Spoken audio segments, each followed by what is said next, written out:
Ça va comme ça?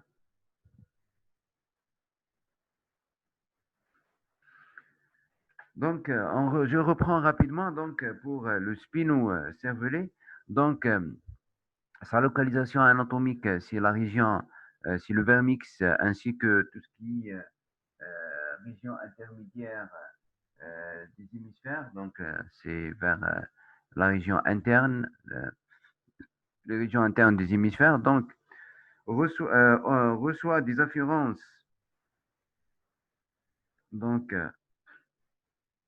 reçoit des afférences de type spinal, c'est-à-dire de la moelle épinière, par deux faisceaux qui sont les faisceaux spinocérébelleux dorsal et ventral. Dorsal et ventral, en fin de compte, c'est pour l'animal, c'est antérieur et postérieur. C'est presque la même chose. Donc, c'est lié à la localisation au niveau de la moelle épinière. Donc, pour le faisceau dorsal qui ramène les informations en provenance des récepteurs cutanés, des récepteurs articulaires, et surtout du faisceau neuromusculaire et l'organe tendineux de Golgi. C'est-à-dire, vous avez ces récepteurs qui envoient les informations via le cortex somesthisique par la sensibilité proprioceptive et le tact épicritique, tout ce qui est conscient. Mais attention, en même temps, il y a un autre faisceau qui se connecte à ces récepteurs, c'est-à-dire par des collatérales. Donc, ce faisceau, donc, c'est le faisceau spinocérébelleux dorsal, donc, qui ramène ces informations cutanées, articulaires et du faisceau neuromusculaire et l'organe tendineux de Golgi. Donc, ces informations donc, vont renseigner le spinocervelet, donc surtout sur l'état de la contraction de chaque muscle. Donc, c'est par rapport au fuseau neuromusculaire. Donc, euh, euh, ça, c'est pour le dorsal. Pour le ventral, il reçoit une copie des informations sur l'état d'excitation du motoneurone alpha. Et ces motoneurones alpha, en état d'excitation, c'est-à-dire vont envoyer les informations vers les muscles donc, qui se contractent. Logiquement, donc, le spinocervelet, dans ce cas, est informé sur les informations de l'état de contraction de chaque muscle grâce au fuseau neuromusculaire et l'état d'excitabilité du motoneurone alpha de l'organisme. Donc, reçoit ces informations grâce à ces afférences, puis envoie ces afférences via la formation, les noyaux de la formation réticulaire pontique et les noyaux vestibulaires.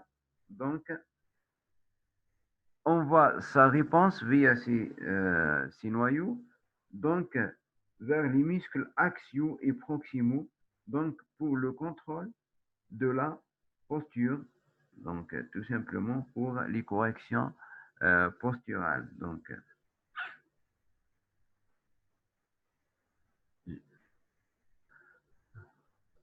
bien sûr, bon, il y a une double somatotopie. Je vais vous montrer rapidement la double somatotopie. Donc, c'est quoi la somatotopie? C'est la représentation du corps donc, sur le cortex cérébral et dans ce cas, c'est dans le cortex cérébelleux. Donc, ça, c'est ce qu'on appelle la double somatotopie, c'est-à-dire une représentation du corps en double. Donc, vous avez cette somatotopie, donc vous avez le tronc et au milieu et les membres sup et inf, donc vers les régions latérales. Et la même chose, donc il y a aussi au niveau de cette région une représentation de notre corps, donc en double avec une somatotopie, donc du le côté gauche et le côté droit. Donc ça, c'est la double somatotopie. Donc, le spino-cervelet donc, reçoit des afférences par deux faisceaux et ces faisceaux donc, sont dites dorsales et ventrales. Le dorsal, donc, c'est des axones donc, qui sont donc, qui proviennent qui se connectent avec des afférents, des collatérales, des- donc des voies somesthésiques cutanées articulaires, enfin des récepteurs somesthésiques cutanées articulaires, physio-neuromusculaires et organes tendineux de Golgi, donc qui renseignent le spinocervellé surtout sur l'état de contraction, c'est-à-dire l'état du tonus de chaque muscle. Donc, surtout c'est grâce au faisceau neuromusculaire. Donc, est-ce que ce muscle est en état de contraction intense, faible, etc. Donc, ça, c'est le premier. Le deuxième, c'est le faisceau spinocérébello-dorsal. Principalement, il reçoit les informations donc, en provenance du motoneurone alpha. Donc, il est renseigné sur l'état d'excitabilité du motoneurone alpha en pleine exécution du mouvement. En pleine exécution du mouvement. Donc, ça, c'est les afférences. Puis, ces afférences sont intégrées au niveau, à ce niveau avec les efférences. Il y aura une réponse. Cette réponse, donc, c'est grâce à certains noyaux du tronc cérébral. Donc, c'est surtout les noyaux de la formation réticulaire pontique et les noyaux vestibulaires.